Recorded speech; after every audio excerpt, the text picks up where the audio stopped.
Welcome to Too Deep, Hokies Under the Influence. And it is Virginia Tech. This isn't some rinky-dink-ass program. Come on, JC. We're going to put those old guys in the grade. We'll go over some of the stats for the nerds. 2%, 11. It's 11 games. Welcome to Too Deep, Hokies Under the Influence, a Sons of Saturday podcast brought to you by Jack and Coke. I'm your host, PP. I've got my co-host here, Sam Jesse. Virginia Tech lost to Vanderbilt 44-20 on Saturday night. That was hard to watch, Sam. We kind of went through our emotional recap on College Football Monday. How you feeling today? I feel better. I mean, if you want us yelling and screaming, and if you want the emotion that you probably came to this podcast for, go ahead and check out the VT Corner from College Football Monday. That's what you're going to want. Yeah. And we've got a lot of good positive feedback on that, which is funny because it was a very, of course, negative podcast with just a lot of our heartfelt, the things that we feel day in and day out about Virginia Tech in it. Mm-hmm. But a lot of people are like, I hear you, like, thank you for saying that. And, we are just fans. Like I've been called a hack and a million other things over the years doing an amateur podcast, as I'll call it, independent media. But we are fans first. And I know Billy and Pat are too. And we just say what we feel. And a lot of other fans feel the exact same way. In tonight's episode, we're going to do the voicemails. You're going to hear from the fans. Mm-hmm. We're going to do a little bit more of the analytical stat stuff, not too much, maybe a little meta podcast stuff, and then moving on to ODU. I also clipped the VT Corner on YouTube. If you just want to just watch that from College Football Monday, VT Corner is on YouTube on the Sons of Saturday feed. You can find it there or in the podcast. Just fast forward to about 25 minutes in. It's there from Monday's show. Before we get started, we need Sam to give us a cheers. Nah. Cheers to you, buddy. How about that? Not today. Not today. Not this pod. Nope. Maybe today, Satan, but not today. Cheers. What is it? I thought of a video, and it'll come back to me later in here, but there was a clip I saw going around Twitter today of, I think we were tagged in it too, of like some Jake Gyllenhaal movie, and he was like screaming at somebody. I was like, yeah, I have always thought of myself like Jake Gyllenhaal. I'd like to think my wife loves Jake Gyllenhaal, so I there you go, Pete. There you go. I gotta work on. It's a lot to live up to over the next couple of weeks. Yeah. We all have things to aspire to.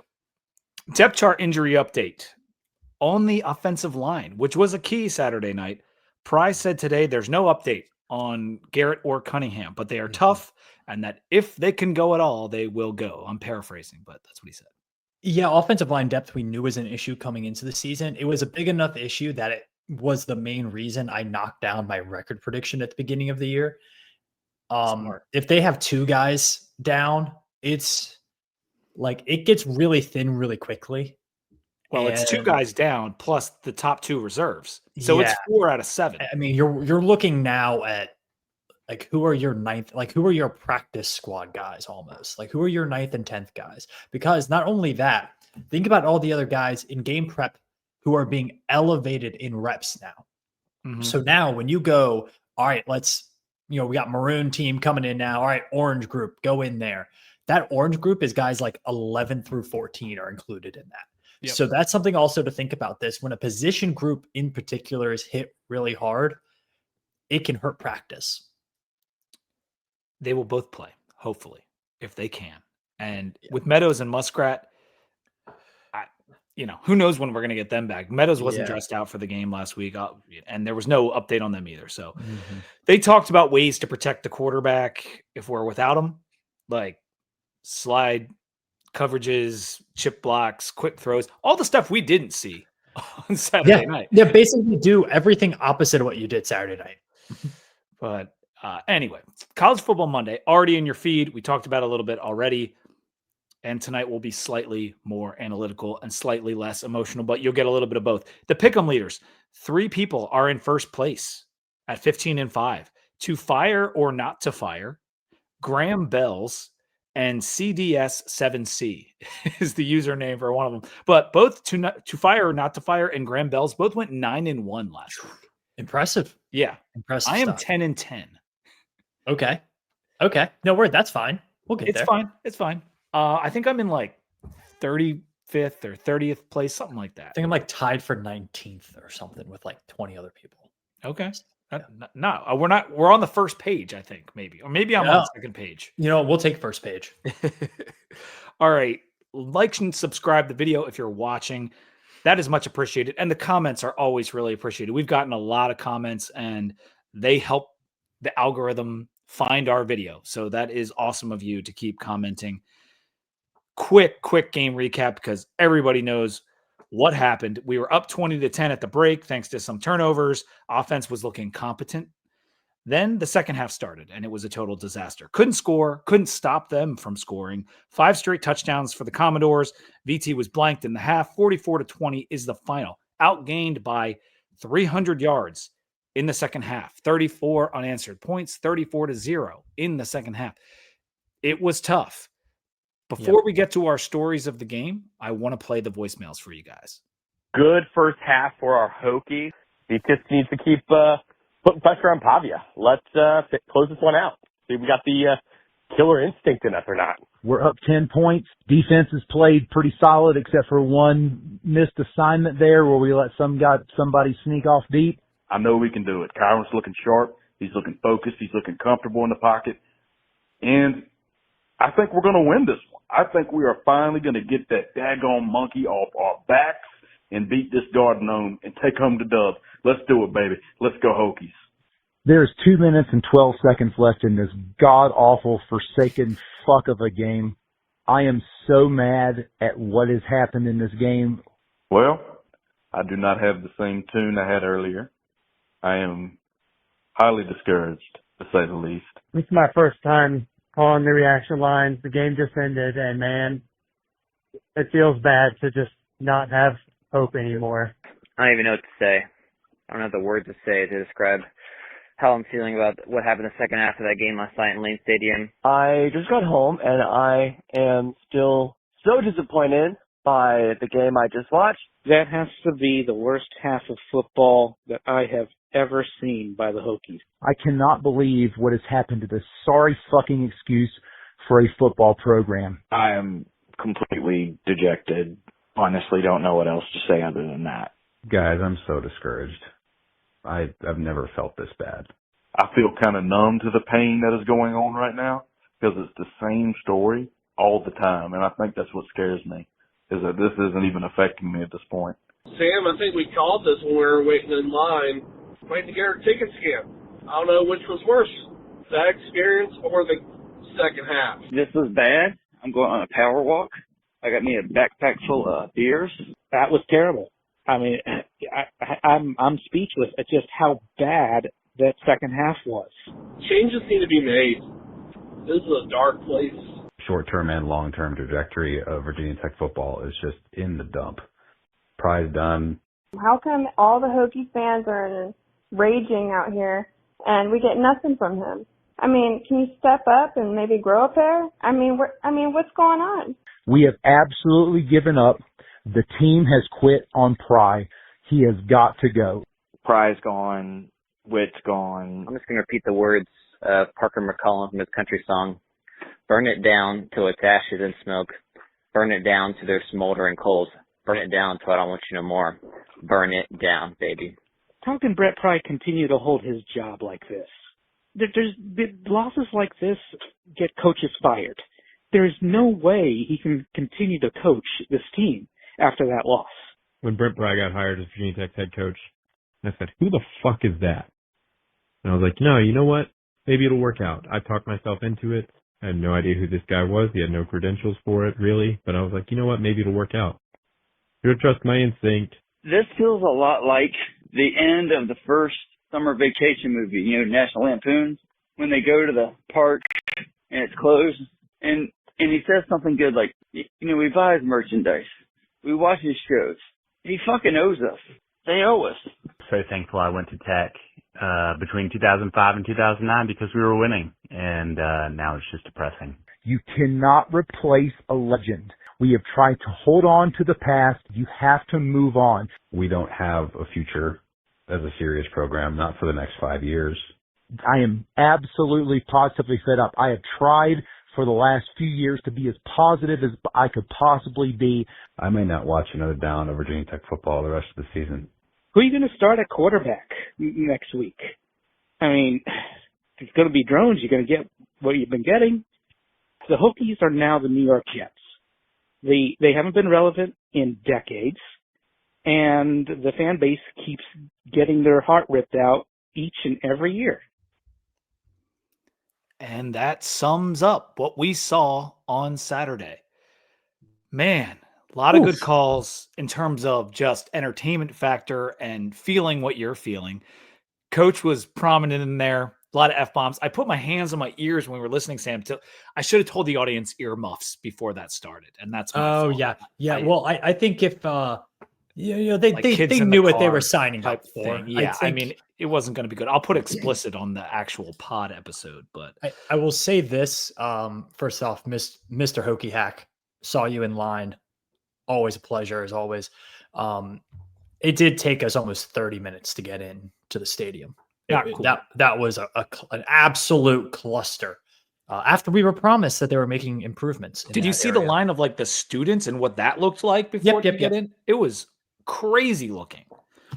Anyway, voicemails were great. Pete McGee, so down in the dumps. We have no future. Many people were, dejected, depressed, burn it down.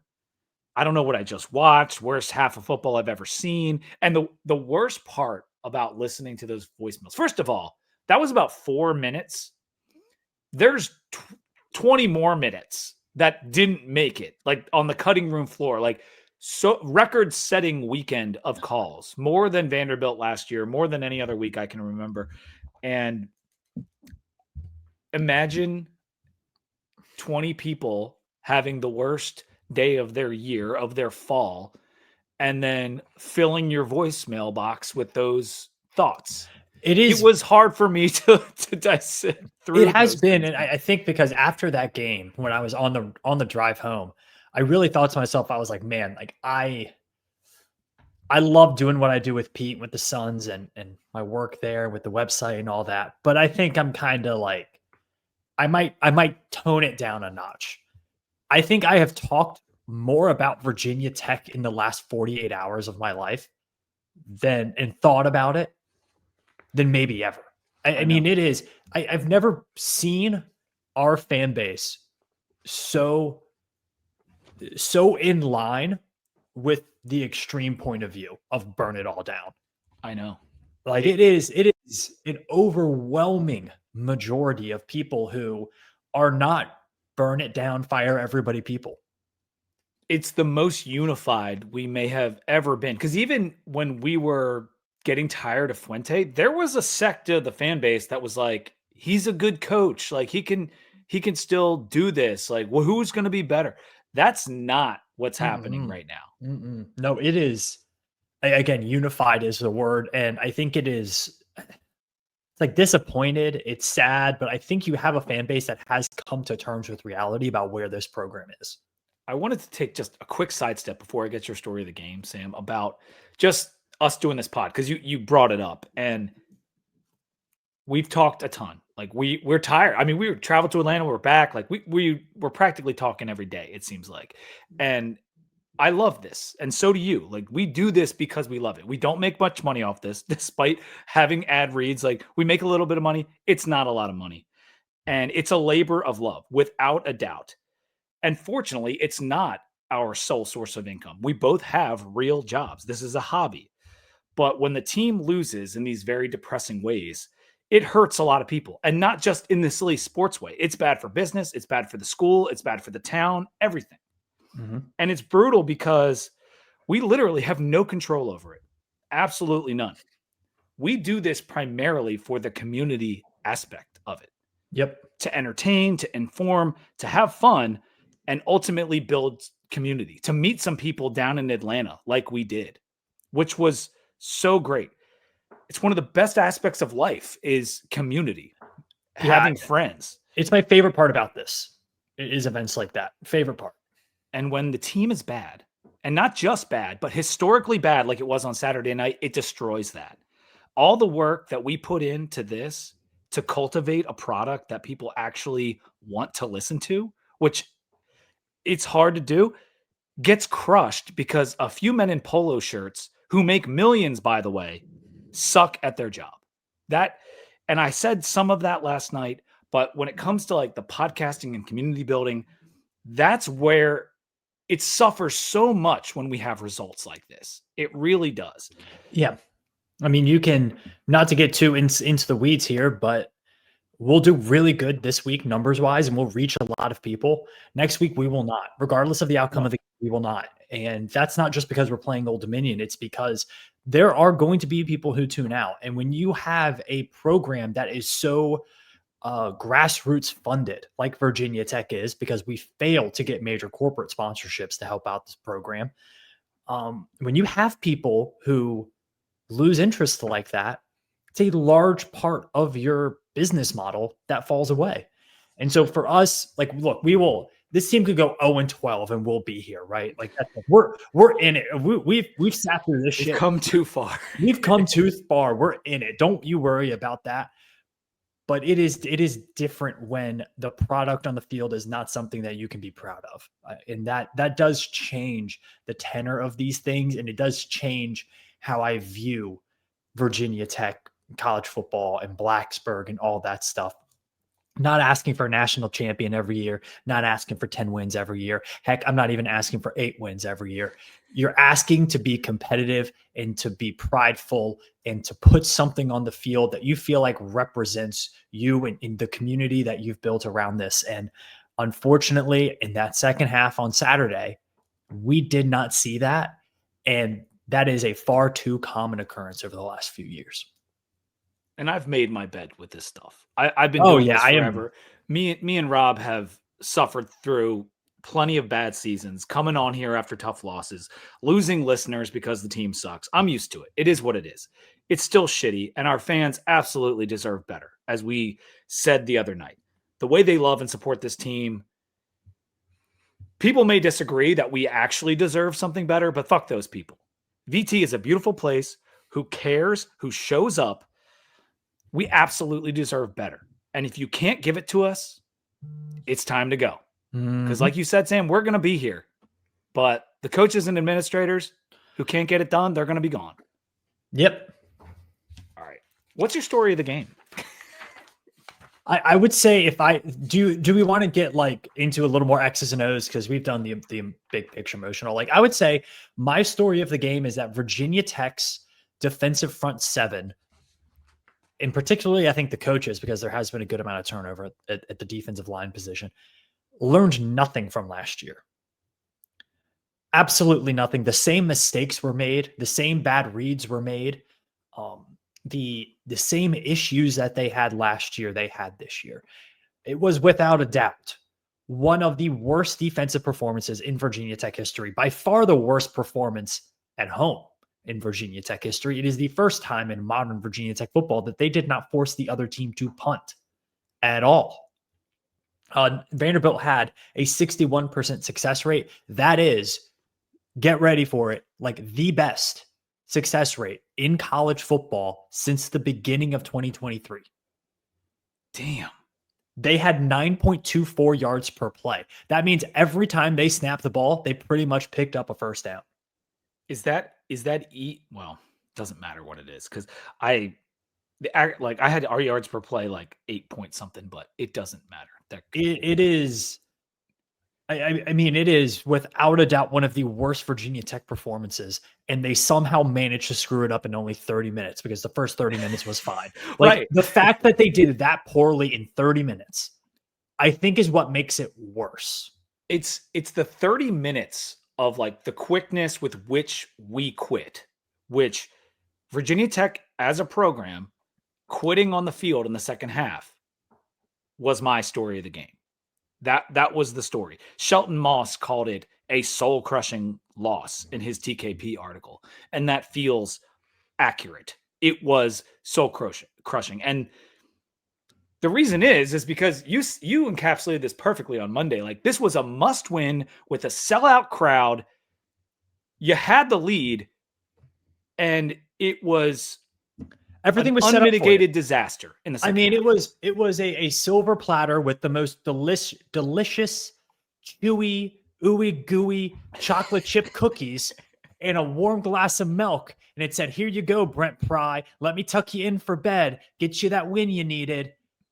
And you somehow spilled the milk all over the cookies and slapped it out of the hand. Like, you can't be gift wrapped a moment more than that. We can't do anything else for you. No, we hyped them up all off season, and I'm going to get into not all off season, but we're positive. We're not trying to be doom and gloom here. We're trying to like make people excited about the season because we're excited about the season. And before they quit, like, we kind of called the game right. We said, like, Tech can win this game. Like, they can score points on offense.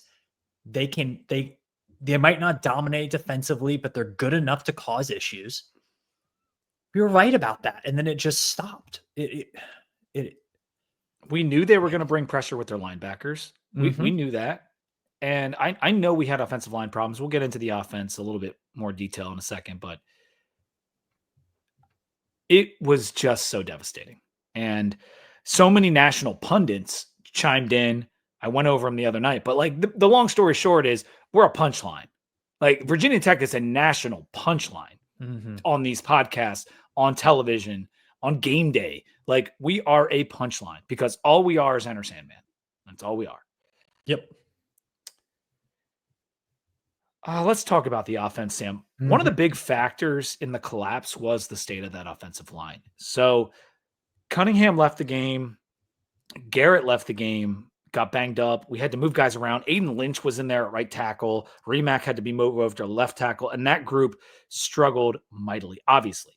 And the coaches did nothing to make it better. That was my gripe. I know we were shorthanded, but Vandy's bringing pressure all second half. And Monty had no answers.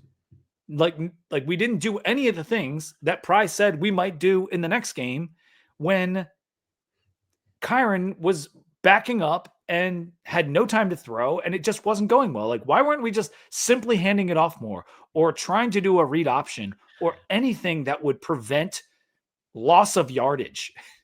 Yeah, it felt like they never had the ball in the second half because they really didn't.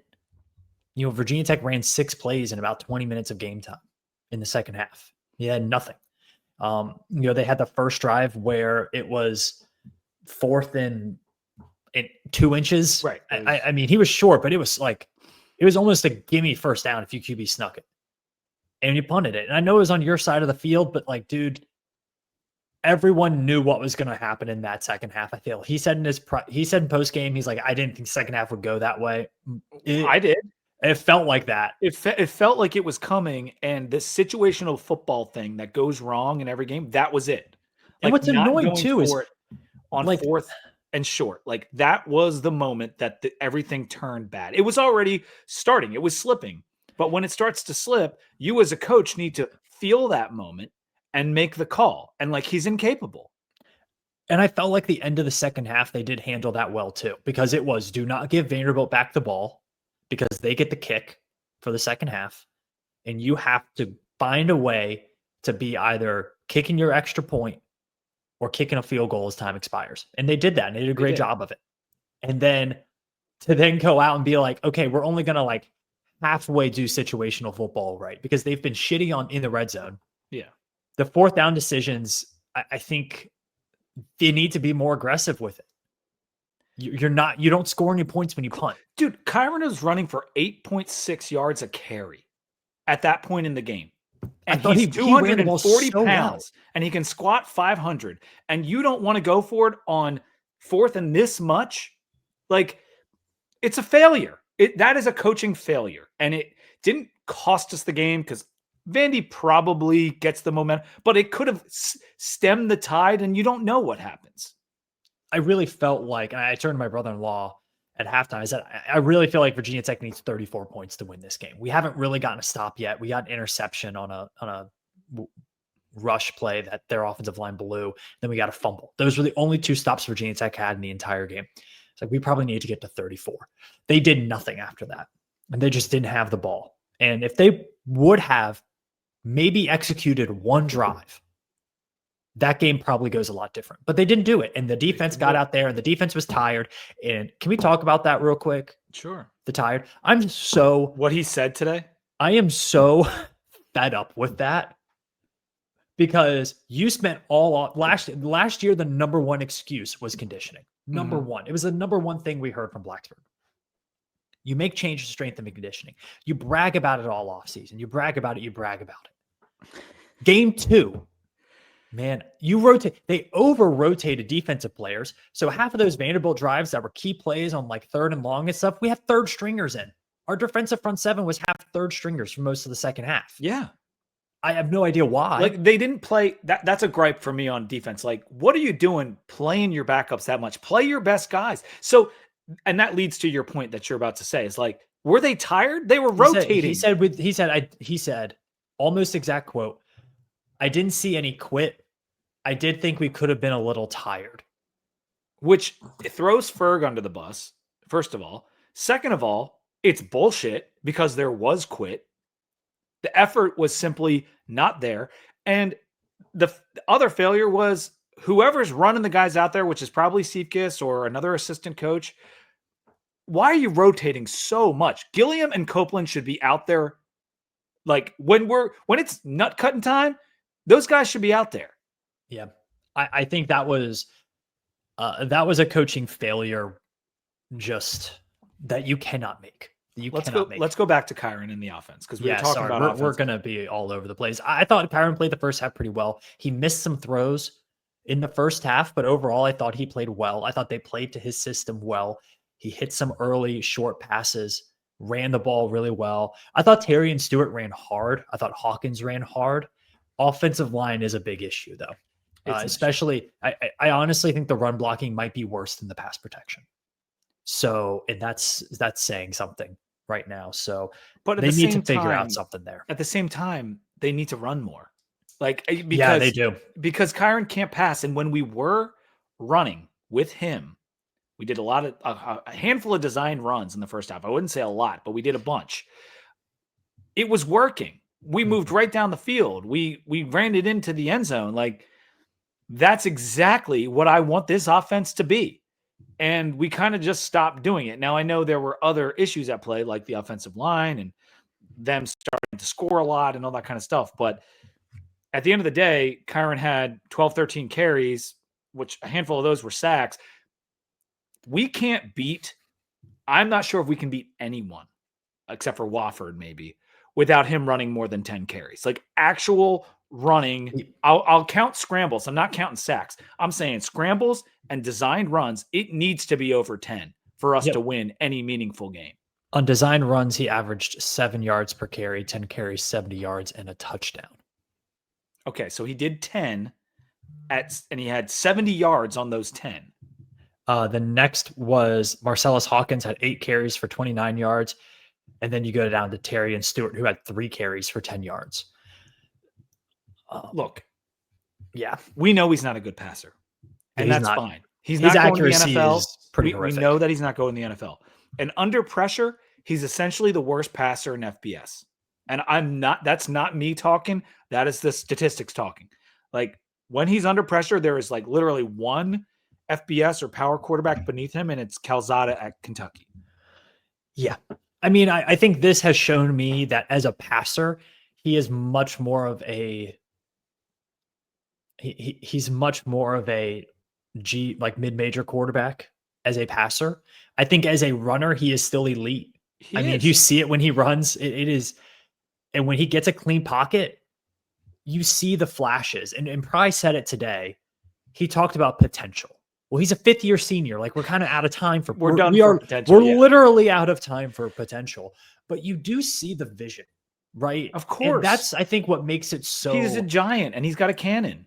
What makes it so frustrating, because there's really no reason for it to be that bad, even if he's not a super accurate quarterback. I mean, God, like Josh Allen was a really inaccurate quarterback playing in the Mountain West, and he was still successful. So it's like, why do things go so catastrophically wrong? I mean, he was pouting. I felt. I think that's I asked something slightly rhetorical, but I think that is the answer. There is a mental block there with Kyron, and I think it stems from or is in part due to the mental block that is happening at head coach. And I think when you have that and a new offensive coordinator and an offensive line that you don't really trust, I'm not sure. I'm not sure a lot of quarterbacks would be successful right now for Virginia Tech. How do you think Kyron plays if he's Brent Key's quarterback? Do you think he plays with confidence and want to and doesn't pout? I think it's a little bit more. Yeah, I really do. I mean, I think there has to be some level of intrinsic motivation going on, but I do think the situation and the pressure has been a bit too much. And he has been asked for 2.5 years now to kind of go out and be Superman. And that's just not in his bag. It would have been nice if we could have started this season, and this is easy to say now, but like if we could have started the season with Wofford and then played ODU and then played Vanderbilt and then because he needs the confidence, unfortunately. Like he can't get there on his own. He needs to be built up a little bit. And when he had confidence back in 2023, he played really well. Well, also, no one had tape on him. And they've got tape on him now. When he had confidence last year, I thought he played really well. There was a 3-game stretch right there where he looked really, really good. I know. It's just a shame. So on offense overall, just 4.1 yards per play, 114 yards rushing after the sacks, 3.6 yards per carry for Hawkins. And you mentioned getting our first glimpse at Terrion Stewart, just 3 carries for 10 yards. We need him to be a factor this season if we want any hope of going to a bowl. We need the running game to be – you need a guy who can break tackles, and that's what Terrion Stewart is. We need them to be Nick Chubb and Kareem Hunt for the Browns. Mm-hmm. That's what we need from them. They need to play better because the offensive line's not going to be good. Like they need to be Bashal Tootin in together. Like they need to equal close to what Bashal Tootin did. And I'm less optimistic. I thought the receivers were decent. If we're going to close out some of the offensive thoughts, Holloway had our longest play, most yards in the game. Green made that one awesome catch. They really spread the ball around. Jarikas had the touchdown. The tight end. Yeah. Not many people. No, I thought he played well. Yeah. I think the pass catchers on this team have played very well. The drops against South Carolina are haunting, but overall, I think they've done a good job. It just seems so obvious that we need to run the ball more. Like this was the beginning of last year. It's now. It never goes away. Like you need to run the ball more, and primarily without Tootin there, it comes from drones. Like you have to run him. And we've seen throughout college football this year, Jackson Arnold, the dude from the new Johnny Manziel you were talking about, Mateer, Moneyball Mateer, Haynes King, like high-priced quarterbacks. NIL has been spent on these guys, and their coaches are not afraid to run them. So why should Virginia Tech be any different? Run the guy. He's a big dude. He can handle it. Run him. Because that's our only chance to have a decent offensive season this year. Agreed. Let's take a moment to talk about our sponsor and do a beer break. Jack and Coke, 2 legends, 1 can. It's the drink we've talked about a lot already this season. They now have the variety pack, Sam. You can get vanilla, you can get cherry Coke, and you can get the original all in one box. And I'm a huge cherry and vanilla fan. I love both of those versions. Cherry's my go-to, but I'm excited about this blackberry as well. I'm a big berry flavored things is my go-to. Yeah. They've also got Jack and Ginger. I mean, they've got so many good varieties, and you can find them local grocery, convenience stores, beer stores, liquor stores. It's everywhere, and it's really, really good. No mixing needed for the tailgate. You just grab the Jack and Coke box. You bring it to your tailgate and you're ready to go. You can see the can right on your screen. Very recognizable, very delicious, and they also make the 0 sugar version. Jack and Coke, 0 sugar. So make sure when you're having your Jack and Cokes, you drink responsibly. But go find those bad boys, man. That'll ease the pain this football season if you're a Hokies fan, and make you have a little bit more fun if you're anywhere else. But yes, please drink responsibly. Jack and Coke, 2 legends, 1 can. Sam, what are you drinking? I'm having what I had last night, finishing out this 6-pack. It is the Cougar Bait, an American blonde ale from Country Boy Brewing in Georgetown, Kentucky. Only 4.9%. You can see here on the can. They have a pretty cool logo. It's like an old-fashioned truck like that. That's pretty cool. This isn't a great beer by any means. What do you think it's rated on Untapped? Or wait, give me your rating first. 3. Oh. What is it on Untapped? It's about a 3.5. Okay. No, this is number 5 that I've had, and it is starting to grow on me a little bit. I don't like it. I've had 5. Not tonight. But it is what it is for a beer. I think sometimes people who drink beer like Pete and I do, and we're going out for, different wacky flavors and IPAs and porters and hazies and all this kind of stuff, we sometimes get a little bit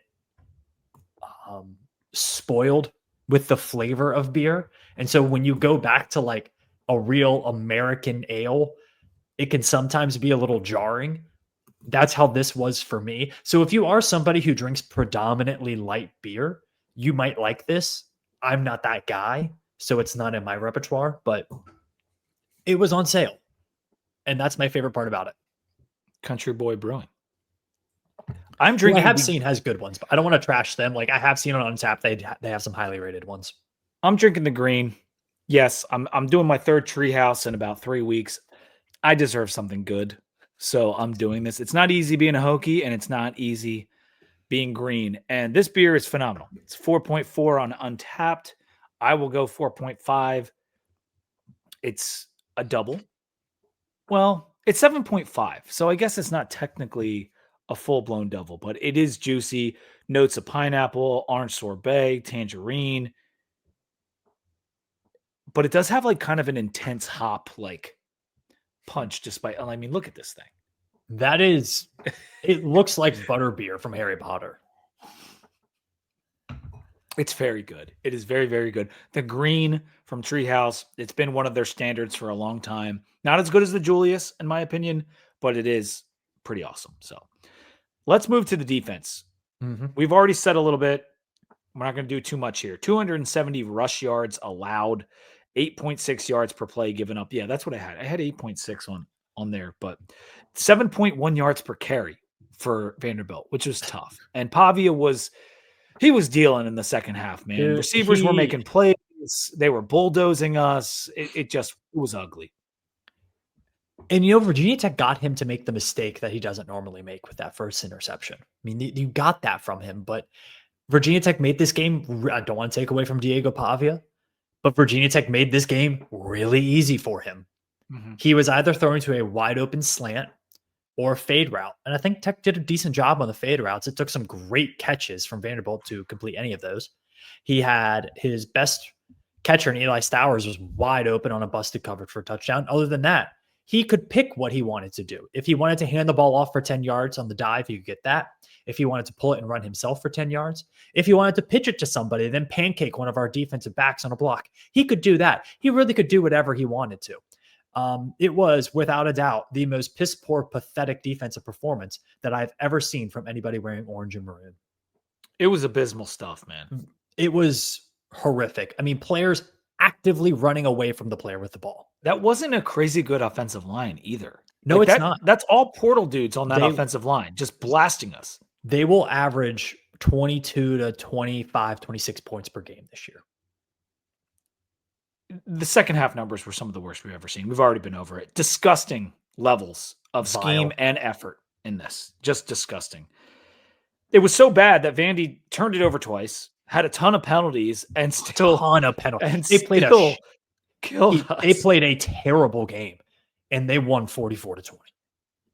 And the offensive woes, like we can blame on some of the offensive line injuries, right? That that was just bad defense. Like there is no one to blame but the defenders themselves. We had guys going the wrong way. The linebackers were terrible. We already talked about them rotating the DL too much.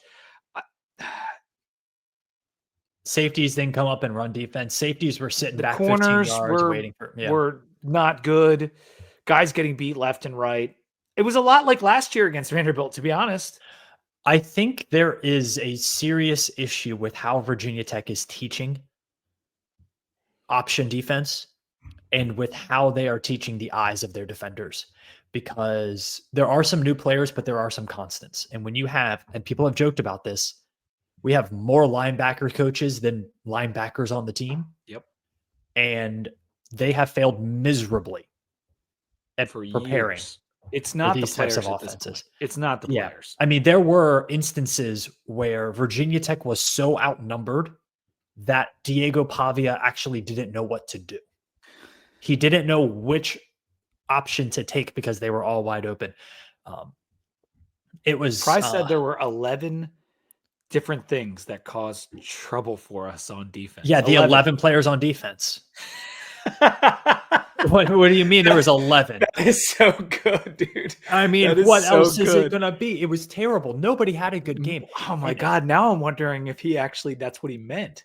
Well, I don't think it was, but he doesn't have my quick wit. He did refer to this. No, he doesn't. He referred to the scheme and making sure that the players could execute it. Like, are we making sure that the players can execute the scheme? And I in a way, he's calling out Seifkiss with that, right? I mean, this was.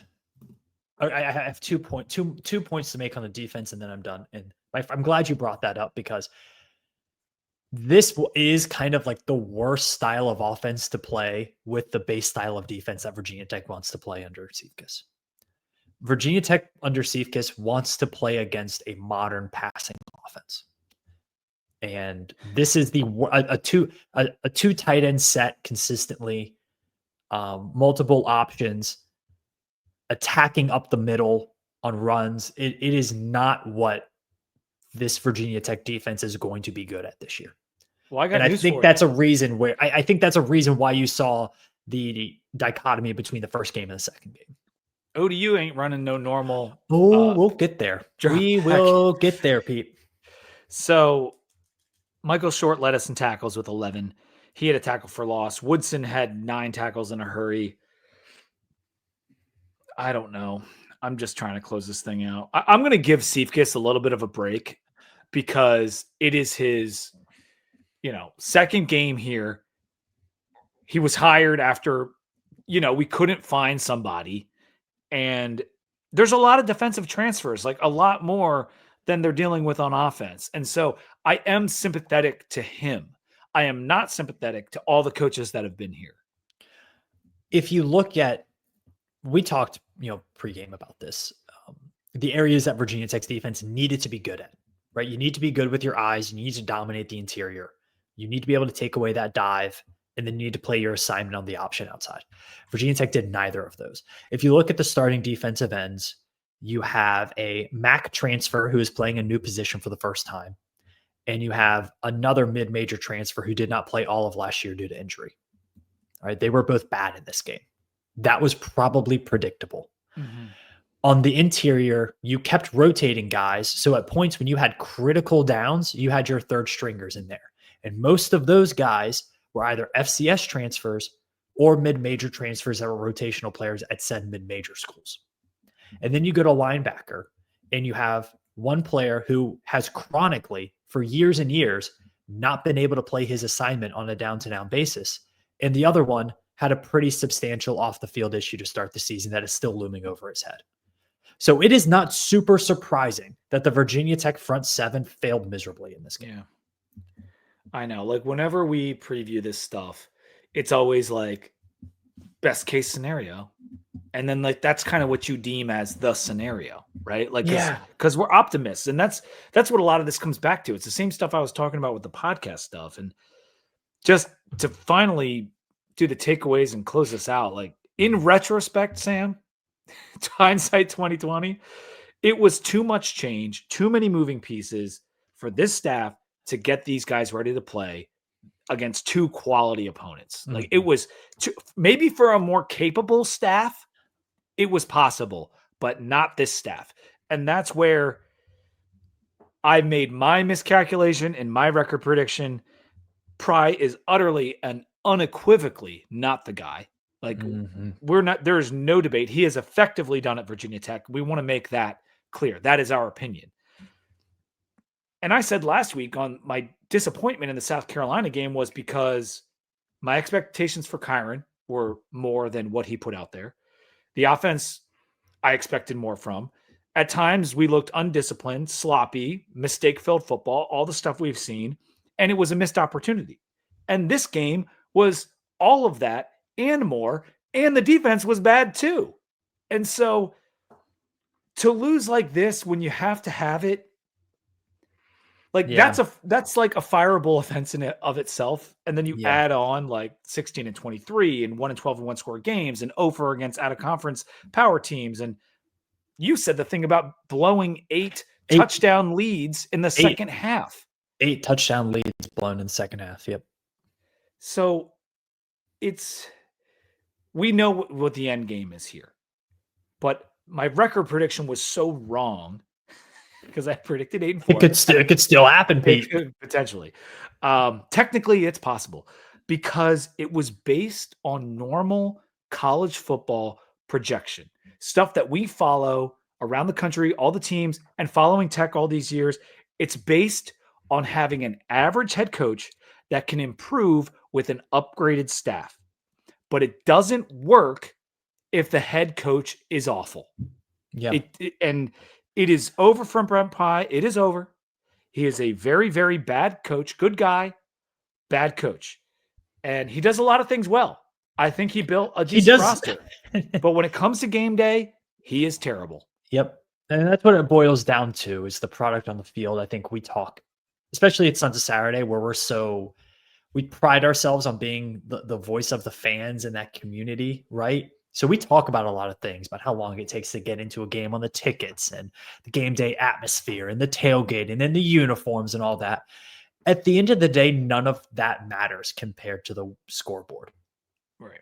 And that's been the issue at Virginia Tech. So it is, I think it is, it's a matter of paperwork now, I would say.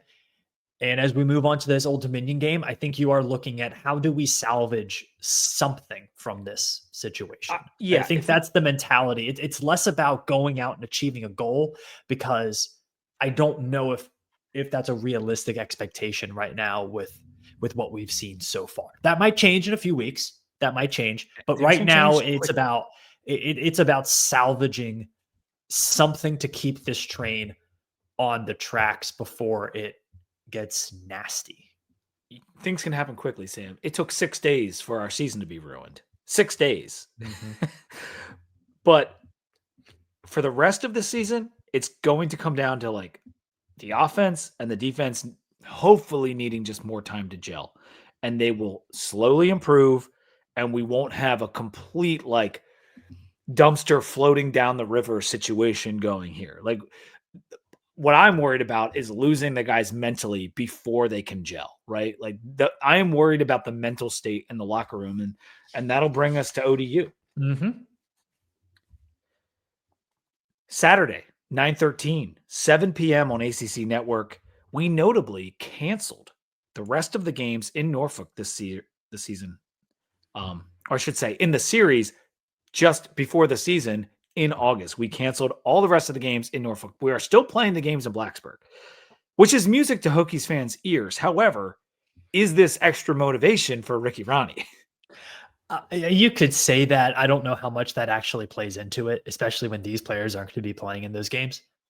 So for me, playing in Lane Stadium is all the motivation that these guys are going to need. And I genuinely think Old Dominion is going to come into this game thinking they can win. That is, you need to expect that. And they're going to fight. They're going to play hard. They always do under Ricky Ronnie. He has a knack for keeping them close in just about every game. They'll play the worst team in the Sun Belt. It'll be a close game. They'll play a team in the SEC or ACC. It'll be a close game. We also got the news that linebacker Jason Henderson announced his retirement from football. And he was a great player before injuries kind of took their toll on him. Yeah. Juiced linebacker tackle numbers be damned. He was a Very really good good player. One of the most like decorated and beloved in ODU program history, like really. So it's a shame. It would have been nice to like go up against him one last time, but he has retired.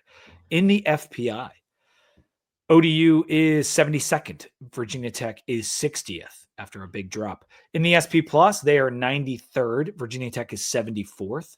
In the Massey Composite, they are 73rd. We're 79th. So pretty close there. And in your rankings, I think you had us 74th. Where is ODU coming in? 111. Okay. Okay. So a little bit worse, but yours is also based on odds to make the playoff. Yeah, mine's about making the power playoff. Yeah, it's a little bit different. Old Dominion's not making the college football playoff. I hard stance right here. They actually have, in my opinion, a good amount of talent on this team. This is probably more talented than the last 2 years when we've beaten them. And like, it's hard because they have so many guys come in and out. But if you listen to the Monarchists, they're of that opinion. And when I go over the roster, like I'm of that opinion that this is for ODU, there's a pretty talented roster. A lot of JUCO guys. I think they have struggled in high school recruiting and they have struggled in the portal, but they have turned to junior college in order to get some of this talent, and it's worked so far for them. Ricky Ronnie is in, what is this, year 5? He's been there a bit, yeah. And like I said, he gets them to fight. In 2024, they were 5-7, 4-4 in the Sun Belt. Damn near beat South Carolina in the opening game. They came closer than we did. I'll tell you that. Yeah. And then they lost to us and ECU before winning 4 out of 5. And then they ended up losing 3 out of 4. So it was kind of like, a streaky season for them, which isn't so uncommon. And they always kind of finish around the 5-win, 6-win, 7-win mark. That's what they do.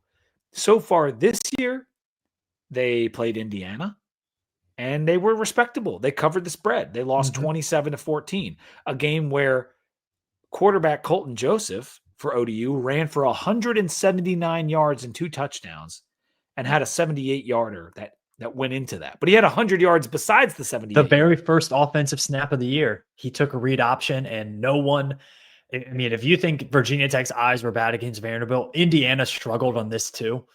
And I mean, he could have walked 78 yards to the end zone. And then he had another big run as well on what was a really – I don't know if I've ever seen this, but it was like a backside read option. So he read it, facing to his right.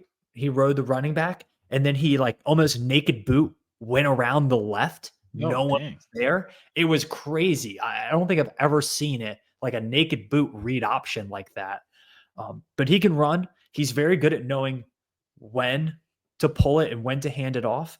He is not a very good passer, though. No, he had 3 interceptions in the Indiana game. And they were bad. But he threw 3 touchdowns against an FCS team. So he's evened out his touchdown to interception ratio on those 2 vastly different games. The real takeaway for me was like the defense for ODU in the Indiana game. To only hold SIG to 27 points, that's an achievement. They bowed up in the red zone, and that was something really impressive. Their safeties do a good job of coming up and tackling. Their top 3 tacklers on the season are all safeties: Easterly, Carter, and Steger. But the linebackers were supposed to be like the real strength. Of course, you had Henderson part of that, but also Koa. That was their leading tackler last year. Has he played this year? I don't see him. He wasn't suited up against Indiana, and he's a really good player. Like I said, their leading tackler last year. But even without him and without Henderson, they have a lot of guys that can play capable linebacker, like probably better than we have. Yeah, I think this will be a team that's able to come up and make tackles.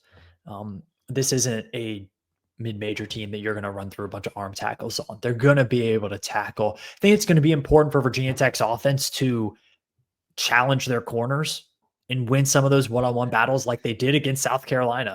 I can't do the like, oh, we're gonna pass on this team because they're bad. It doesn't matter. It's true. It's true. But like, look at how this game went for Virginia Tech last year. They were able to get some big pass plays, and that opened up a couple of big run plays. But that's what you got to do. And I don't think this is. I know you want to run more, Pete. I want to run for 300 yards as well, but I don't know if this is the team that you're going to do it against. Indiana ran for 309. Well, we're not Indiana, are we? I know, but like, could we be 2/3 of Indiana? Maybe not. But they allowed 136 rush yards to North Carolina Central. Like we couldn't do that against Vanderbilt. So like, I don't know. They, despite holding Indiana to 27 points, they gave up 500 yards of offense. Like this is the red zone for Indiana. It's not an elite defense, but it is a defense that could 100% cause Virginia Tech problems, especially with what we got going on up front on the offensive line. So I don't know what the game plan is going to be. It kind of depends on what Garrett and Cunningham's status is going into the game. But I want to run, particularly Mr. Drones. Like that's what I think the recipe is, because the same thing's coming on the other side. Colton Joseph, he's a runner. Like they want to run him, which based on the first two games, that's not a good recipe for us. And they broke a couple of big runs last year in the matchup, but Virginia Tech just dominated the line of scrimmage so much that it didn't really matter. Yeah. I don't know if it's all about Virginia Tech's mental headspace in this game. If they come ready to play, they should dominate the line of scrimmage. If they don't, and you're not reading the right guys and you're not playing assignment football, Colton Joseph is going to run for a bunch of big runs against you. Yeah. That is really, you want to talk about a key to the game. That's it. That's period. That's the one is, do you come ready to play or not? We'll know pretty early too, if they're locked in or not. Like, do we have any pride? Because this game, it's not about the X's and O's or the scheme. Like, it is about pride and how we respond to that abomination from last week. Mm-hmm. We need to bully them. Like, you need to go out, be the bully, and never let your foot off the throat, because they're not going to give up. Like Ricky Ronnie's teams, he gets his guys up for games. They are not going to give up. And I'm pretty concerned, if I'm being honest. I am. Yes, I am concerned because of the mental headspace. I really am. Because we don't know what we're going to get. Yeah. I'm not super worried about their pass rush, even against a patchwork offensive line for Virginia Tech. They only have 3 sacks this year. They weren't a heavy sack team last year. They're a decent rush defense team, but they don't. One of the reasons they're a recent rush defense team is because they're not going all out blood calls on the edge rushers and stuff like that. Like they kind of sit back in the rush defense. It's one of the reasons why their linebackers always have so many tackles, is because they sit back and read everything and then go up and make the tackle. So I think it's going to be a really important game for whoever's the Virginia Tech running back and or Kyron to have patience and read what's going on. Because if you just head down, go, our offensive line isn't going to get enough push. You got to be able to read what's going on. When we play defense on this team, one thing they want to get to the edge. Like that's something in this offense that they've run under Kevin Decker. Like they really want to get to the edge, and we need to force them between the tackles. Mm-hmm. And the issue with that is I'm not sure we can stop anybody between the tackles right now. So I think that's the better of the two evils. So that's what we want to do. But with the way our defensive ends played in the last game, like that could be a problem. Like they want to do exactly what we have a hard time defending right now. Yep. Yeah, I'd agree. I mean, they could have a big offensive day. They could. Mm-hmm. So I'm trying to think of where I want to go from here. Like, if we don't come out with our absolute hair on fire Saturday night, then forget the rest of the season. Like this, we have to come out hot, like absolutely, like put the hammer down on these guys. Because if you don't, they will sense it, and we will lose. And the crowd, like yeah, this crowd in Lane Stadium on Saturday night, you got to get them in early, because it's the thin ice, man.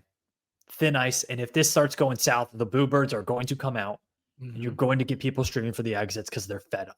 If you get Colton Joseph running 60 yards down the field, people will check out in the stands. They like we are on very thin ice. That's why I'm saying like this team needs to come out like a ball of fire. Like they have to, because and even if they do, it could still be a fist fight. Like I'm predicting that this is like going to come down to the end. I hope that I'm wrong and Virginia Tech like handles their business, but like I am worried about the mental state of the team.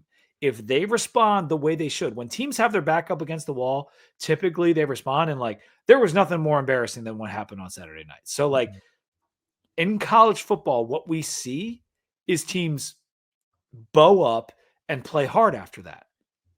But we have to keep in mind who's at the helm. Yeah. And I don't know what we're going to get. Yeah, I mean, you absolutely need to come out and play. I would also say special teams is probably going to be really big in this game.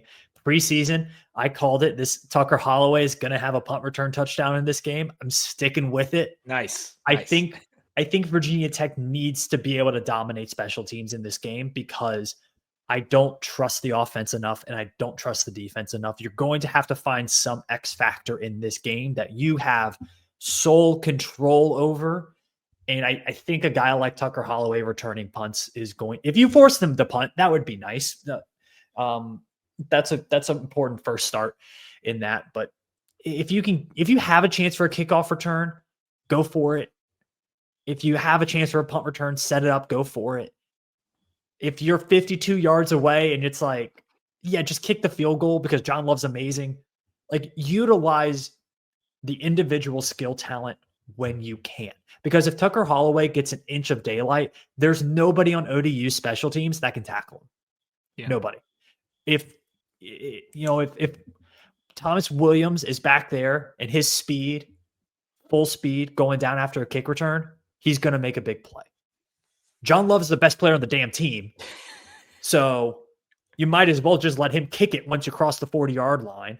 You at least guarantee 3 points. Did you get to talk with Holloway's uncle at all when we were down in Atlanta? I did. Lovely people. Really, really nice couple. And he coached Tucker for a while, like as a kid, and very, very supportive family. And for him, I want to see more participation. Hey, he was our leading receiver this past game. Yeah. So I mean, I do think it's like you need to, somewhat ironically, find a way to get this team back to like OG Beamer ball. Be like, okay, the offense sucks.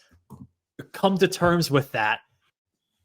Mitigate risk on the offensive side, and then figure out how to play hair on your fire, crazy emotional defense and dominate special teams and just try to win some games 24-17. I think that's your only recipe for success this season. If you get the defensive line that came out against South Carolina, this will You'll be be no fine. problem. But No problem. we didn't see that defensive line last game. Nope. They have Liberty next week too, which I found interesting. Like Liberty- Liberty. That's Liberty gonna be, has. ODU should win that game. We're not talking national college football, but Liberty's just coming off of a loss to Jacksonville State. They weren't good host- in week one. They'll host they host JMU coming up here soon. This week, maybe next week, and they have ODU. Yeah, they got JMU and ODU. That should be 2 losses for Liberty. It could be. Yep.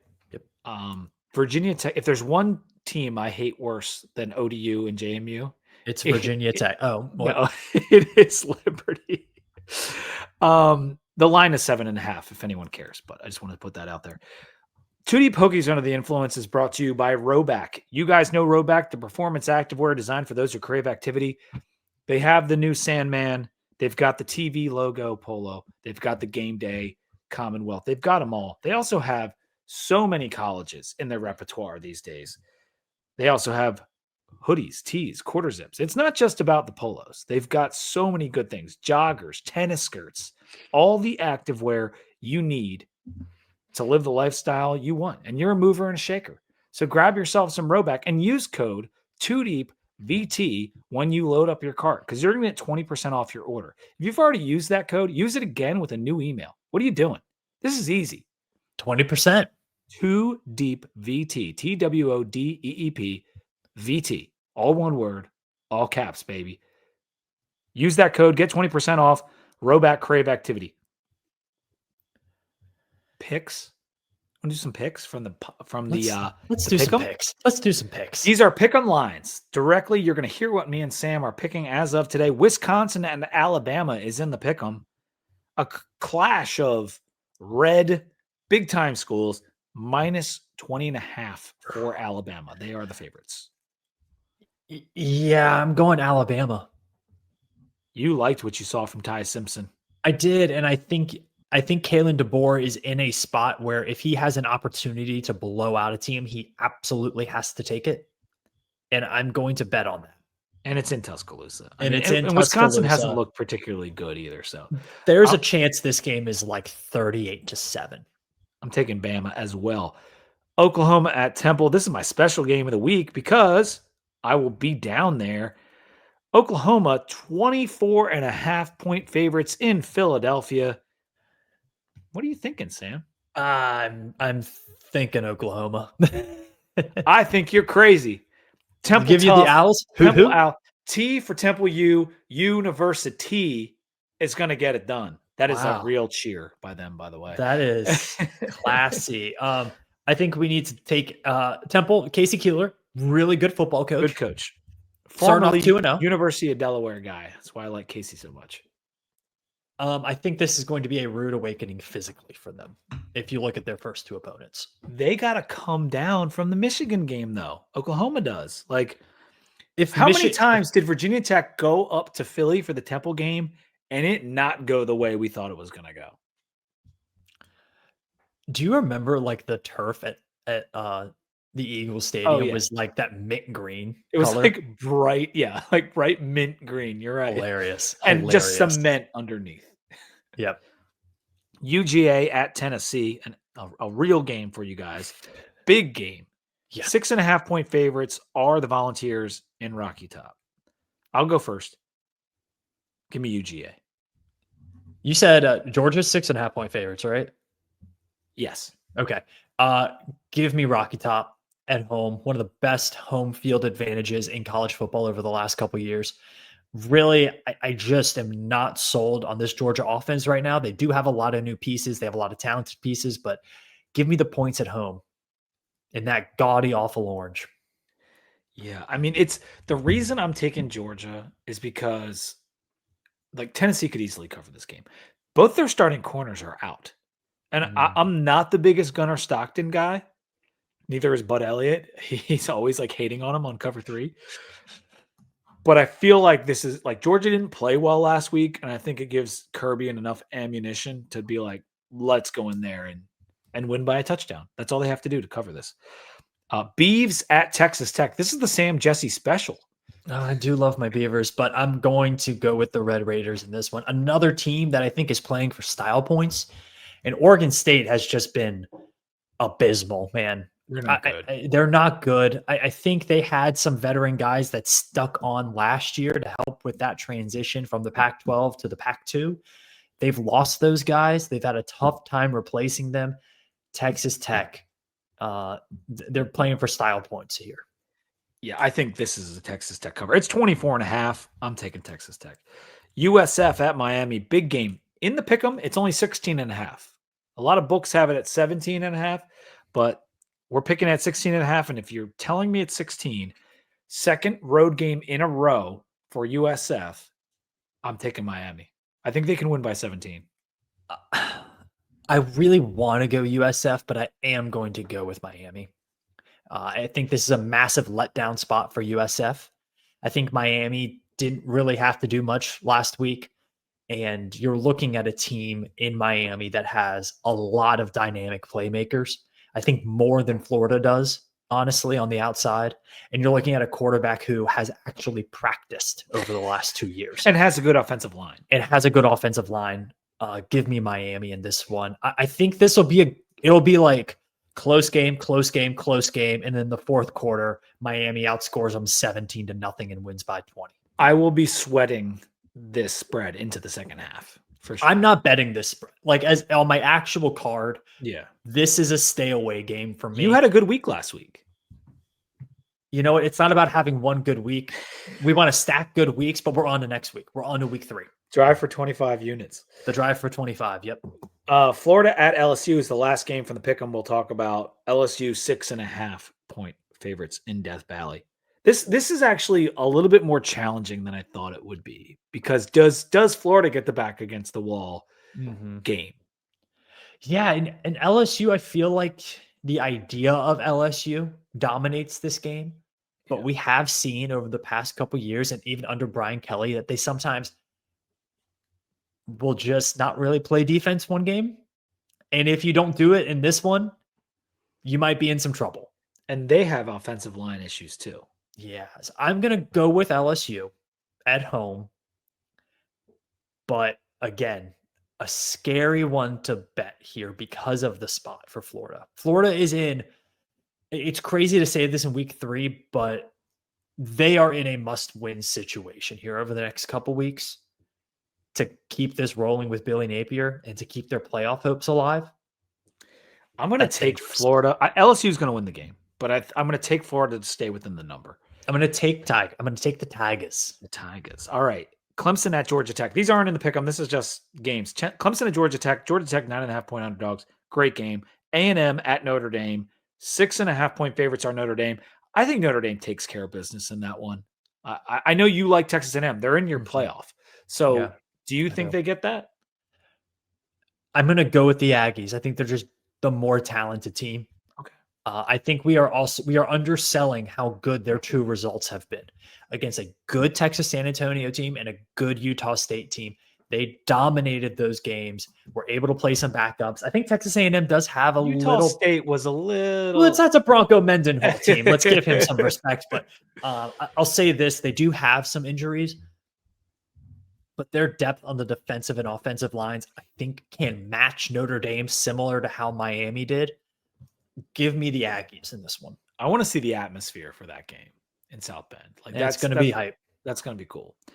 And then Vanderbilt at South Carolina is the last major game. Just it's only major because there's I hate both of these teams so much right now. I want to see who comes out on top. Like South Carolina's 5.5 point favorites, and that's probably right. It's probably right. Like if I had to bet this one, I would go Vanderbilt, but I will say South Carolina handled them pretty easily in Nashville last year. Yeah, I think I got to take the points in Vanderbilt, but NC State goes to Wake on Thursday. Shouldn't be close, but who knows? Wake 7.5 point underdogs. Colorado at Houston, I thought sounds like a fun game.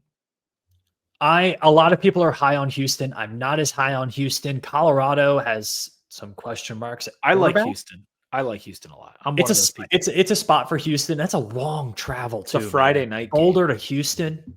Yeah. On a Friday night, there's going to be 12 people in stands. Yeah, give me. No, Houston will light it up for that. Come on. They don't really do football there. Friday night party. They'll be out. All right, and then Pitt at West Virginia. We got the backyard brawl this weekend. West Virginia 7-point underdogs after their loss to Ohio. Pitt's got to get this one. For ACC purposes, they got to get this. Well, West Virginia has some serious injury issues they have to go through, and I think they are. They're a G5 roster. Right if it wasn't a rivalry, that line would be way bigger. I agree. I think if it wasn't the backyard brawl, this line would be 12.5, 13.5, something like that. So I'm going to go with Pitt. But Duke at Tulane is the Mensa Bowl. Fun game. It's Tulane's favored 1.5 right now. Tulane right now. Everyone's saying USF. I have JMU as my Sun Belt favorites. For me right now, Tulane is in a driver's seat. They control their destiny. They have looked really good. To the playoff, you're saying. You're not saying they're in the Sun Belt because they're not, but you're saying they're in the driver's seat for the American right now. In my opinion, if I look at their schedule and I look at how they've played, give me the green wave in this one in New Orleans. There's a very random ACC Big Ten game that I feel like is kind of important to the ACC and the Big Ten. Does it have to do with the T-shirt I wore this weekend? Minnesota at Cal. That is the one. Cal, 1.5-point underdog, so close. This is going to take place in Berkeley. Before the season, we thought, Minnesota and PJ Fleck would probably come in there and just wipe the floor with them. Not so fast, my friend. No, they got a quarterback at Cal. Give me the Gophers in this one. I don't think Cal has really played anybody. Minnesota really hasn't either, but I like what I need to take away the first 2 weeks and ball them up and throw them in the trash. And I'm getting 1.5 points with Minnesota against Cal.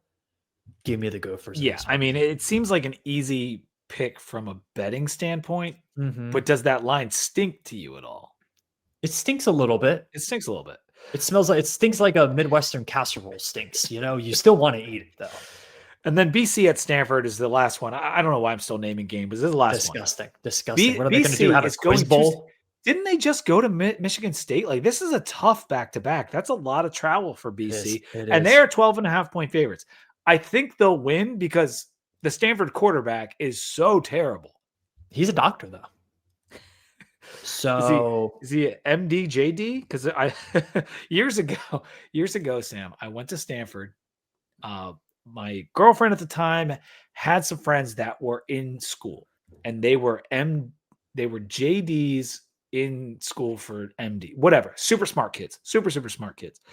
And I was staying with them, so we were going to dinner, and like that, I never felt more out of place in my life than like at this dinner. Right? People, they're talking about literature and freaking like different studies and stuff. And I'm just like, I got to get out of here. But I did have a good time. And you're like, gosh, can you believe it's only a 1.5-point spread? Is anyone watching this MAC game? Yeah. So, but I did have, they were lovely people. Lovely people. And it was a good trip. But anyway, that's going to do it for the show. Thank you for listening. We had a little bit of fun there at the end. If you are still listening, I want you to put tough in the comments. And I want you to spell tough, TUFF, because that's Temple Tough. Because they're going to cover against Oklahoma this weekend. Temple Tough, TUFF. Put in the comments if you made it to the end. Make sure to subscribe, Apple Podcasts, and Spotify. If you follow us on Spotify, that really, really helps us. We're trying to get those numbers up. And of course, make sure you're watching us on YouTube. Like, you get to see our beautiful faces if you're watching on YouTube, and subscribe there as well. Sam, do you have any closing thoughts? I will wear a t-shirt from the winning team of the Cal Minnesota game on the College Football Monday show. Hell yeah. Yep. That's what I'm talking about. That's the good stuff. All right. So until next time, when we're hopefully not all doom and gloom and we get a win, go Hokies. Go Hokies.